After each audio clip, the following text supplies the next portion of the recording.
Assalamu alaikum wa rahmatullahi wa barakatuh. Today we are, inshallah, finishing lesson number 5. This is part number 4, the last part in lesson number 5. We were talking last time about the letters that are articulated from the middle tongue. And we mentioned that these letters are the Jim and the Ya and the Sheen. Today we are going to talk a little bit about the mistakes that occur while pronouncing these three letters. But at the beginning we start with Bismillahir Rahmanir Rahim wa bis-salah ala Rasulillah sallallahu alayhi wa sallam. Let's start our lesson today. And as I told you, it is regarding mistakes that occur when pronouncing the letters, knowing why it happens and how can it be corrected. Okay, let's start with the letter Jim. The letter Jim, as we mentioned before, it has very special precise characteristics. One of the very important characteristics in the letter Jim is that it is shadida, harf shadid, okay? Meaning that the two parts of the makhraj close totally, so the sound terminates immediately, okay? It has no rakhawa, meaning that the sound does not run, the sound terminates because the two parts of the makhraj totally close against each other, not allowing any sound to pass through, nor even any air, okay? So one of the very first mistakes that the reader sometimes does is that pronouncing it with softness. Let's have a look here. For example, I should say ja'alu, I start by the two articulation points closed, the middle part of the tongue, and as I told you last time, it's a spot, it's a big spot in the middle part of the tongue that rises up and touches, totally collides with the middle part of the upper jaw, okay? So we say at the beginning, when I start with these 2 points closed. So I say ja, okay? Ja'alu. What if I don't start with it closed? So it's going to be ja'alu. So the exit point is open, making it sound a little bit like the letter Sheen. Or the J in English, for example. So the exit point should be totally closed, allowing no sound to run through. Ja. Okay? Ja'alu. And let's try the other word.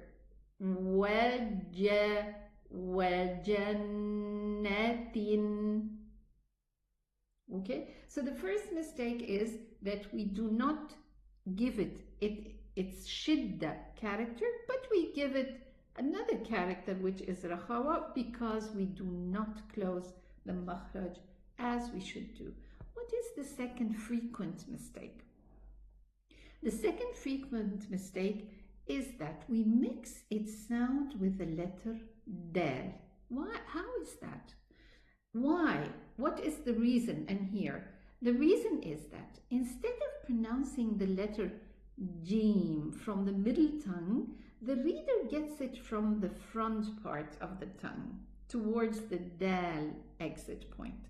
The dal is harf shadid, it's a hard letter also, but it's pronounced from the front part of the tongue, while the Jim is from the middle part.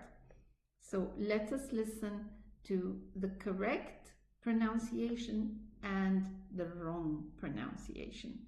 The correct is, be careful, the Ya and the Jim are pronounced from the middle tongue, okay?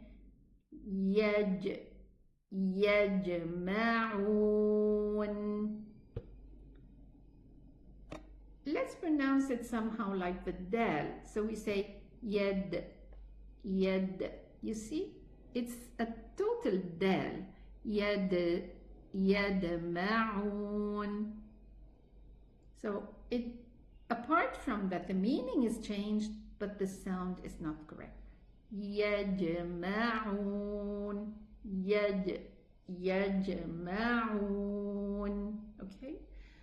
So this is the second mistake, very frequent mistakes actually.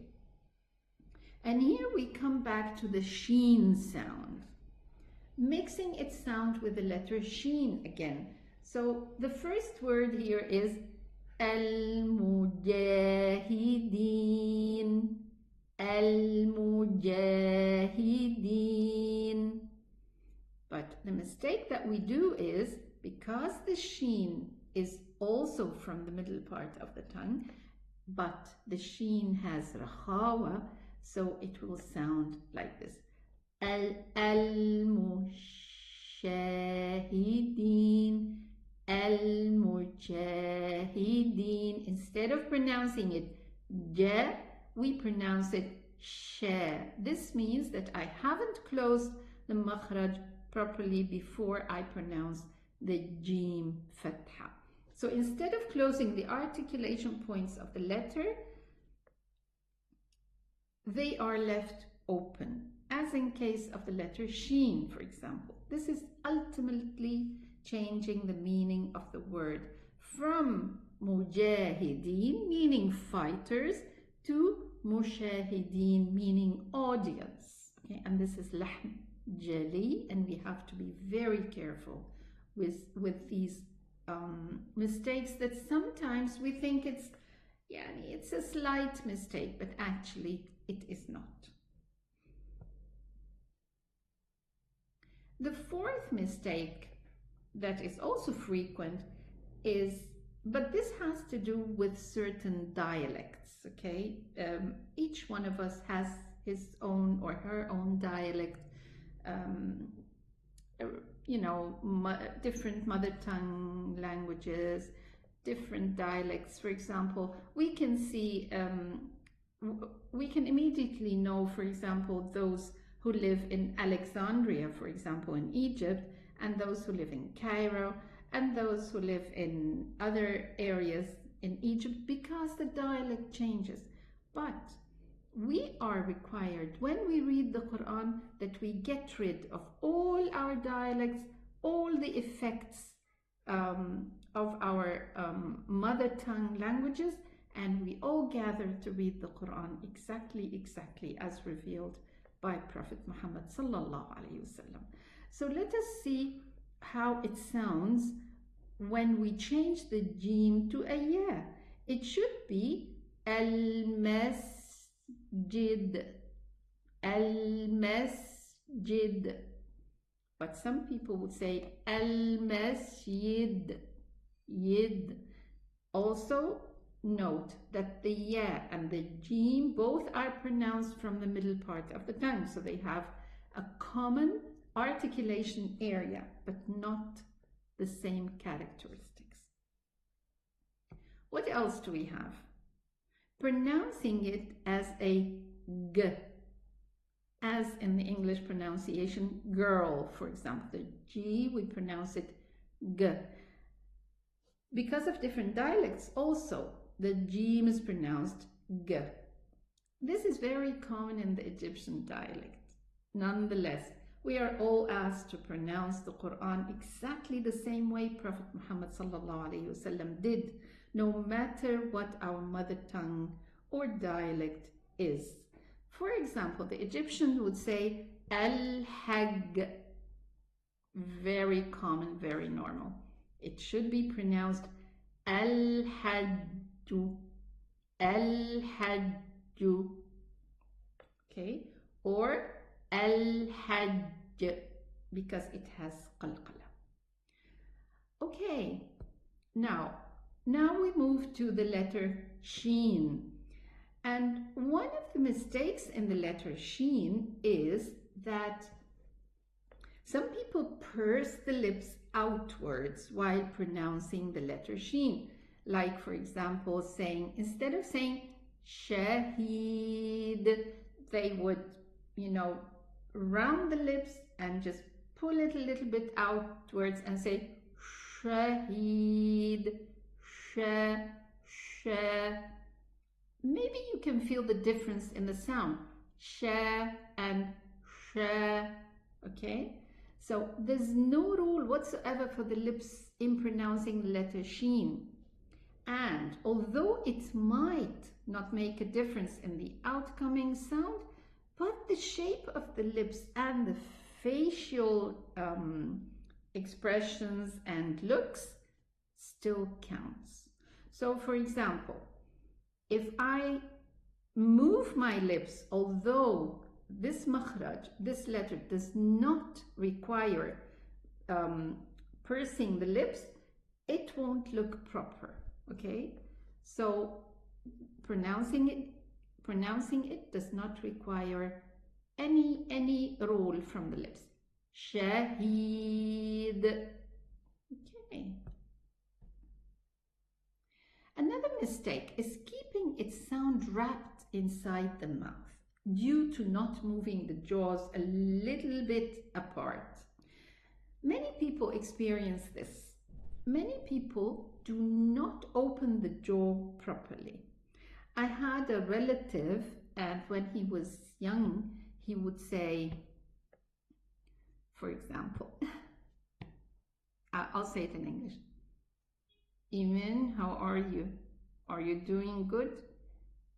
When I'm talking now, I haven't moved my jaws, so the letters are imprisoned inside the mouth, okay? And I always used to tell him, Ahmed, open your mouth, Habibi, open your mouth while you are talking.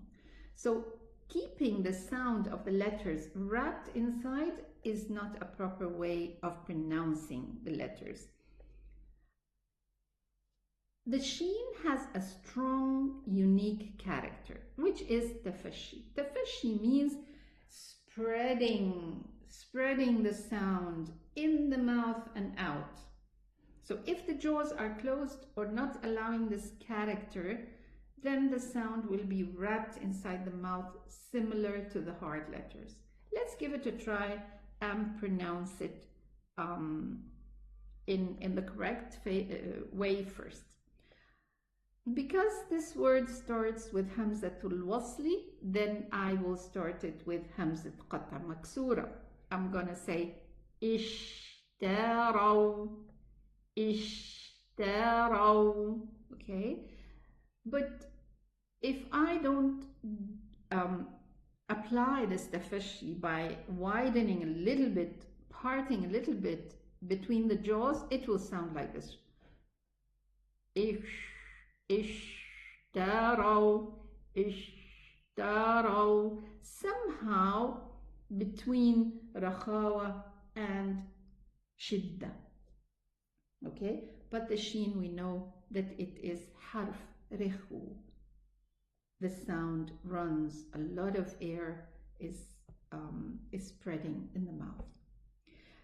Another mistake that some people fall into while pronouncing the sheen is pronouncing the letter not from the middle tongue, but a little forward towards the lips. Remember when we said about the dal, the letter jim, pronouncing it as a dal because we are moving its makhraj to the front part towards the lips? The same thing here. So it somehow gets the sound of the seen with it while pronouncing the letter sheen. So instead of saying Minash Shaytan, it will sound like this. Minash Shaytan. I'm just, giving extra time so that you can recognize the difference. Minash Shaytan. Okay? It's a mixed sound between the sheen and the seen, while it should be pronounced from the middle part of the tongue, Mina shaitan. Okay. The fourth mistake is pronouncing the letter elevated if it was next to a heavy letter, and this is very common. Instead of saying shatata, the mistake is we would say shatata. Okay, so one should pronounce each letter according to its articulation area and characteristics. The letter sheen is not an elevated letter. The ta is. So don't get ready for the ta while you are pronouncing the sheen. It's sha ta ta, and this needs practice. I mean, you know this, but we need to practice more and more. Okay, now let's move to the letter ya. Are there mistakes in pronouncing the letter ya? Yes. One of the first mistakes is pressing too hard on the middle tongue, especially when it is a shadda letter. And we hear this, especially when pronouncing the Al-Fatiha. People would say, Iyaka. Did you hear this? Iyaka. That's not a correct pronunciation. It's Iyaka. Okay. Aynama. Instead of saying Aynama. So this can make the ya a hard letter, having almost closed articulation points, thus causing an extra sound accompanied, you know. But in fact, the ya is a soft letter. It has rakhawa, allowing the sound to flow easily. So when you read Al-Fatiha, make sure to say Iyaka na'budu wa Iyaka nasta'in. Smoothly, softly, giving it its rakhawa in running the sound. What is another mistake regarding the ya? Mixing its sound with the ghunna sound. Yes, of course. You know, here we have a ya after the noon, and the noon usually, not usually, the noon has a ghunna, built-in ghunna. So the ya sound shouldn't be mixed with the ghunna of the letter noon. So we should say ad-dunya, ya, ad-dunya. But some would say ad-dunya, completing the ghunna, yeah, you know, just completing the sound to flow from the nasal. Just the noon has this character, but we also continue the character of the ghunna with the ya, so it becomes ad-dunya. Yeah, okay, it shouldn't be like this. Thank you so much for your attendance and your attention. And these are the major mistakes regarding pronouncing the three letters Jim, Sheen, Ya, which are articulated from the middle part of the tongue. Inshallah, next time we are going to move to a new articulation area, inshallah. Thank you so much. See you soon. Assalamu alaikum wa rahmatullahi wa barakatuh.